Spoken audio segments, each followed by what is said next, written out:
বিসমিল্লাহির রহমানির রহিম।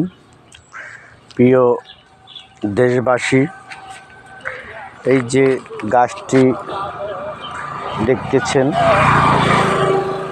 এটা তুলসী গাছ। এই গাছটি খুবই উপকারী গাছ।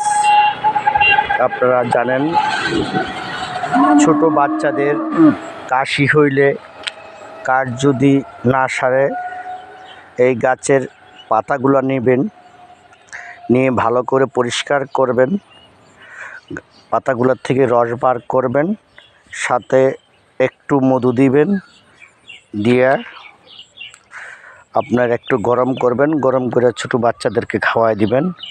2-3 বার খাওয়ার পরে ইনশাল্লাহ বাচ্চাদের কাশ আর থাকবে না। আপনারা জানেন যে দোকানে ডিসপেন্সারিতে হাসপাতালে গেলে আপনার যে সিরাপগুলো দেয়, এই তুলসী গাছের পাতার সিরাপগুলোই দেয়। যদি উপকার হয় কমেন্টে জানাবেন, অথবা আপনার লাইক কমেন্ট দিয়ে আমার পাশে থাকবেন, আমাকে সহযোগিতা করবেন। তো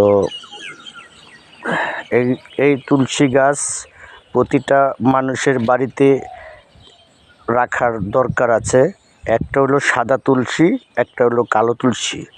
তুলসী গাছের ভিতরে হিন্দুরা পূজা করে, পানি দেয় প্রতিদিন। পূজা করে হিন্দুরা। আমরা মুসলমান যারা আছি, আমাদের স্বাস্থ্য সুরক্ষার জন্য, কাজে লাগার জন্য এটা সবাই সংগ্রহ করবেন, রাইখা দিবেন ঘরে। আসসালামু আলাইকুম।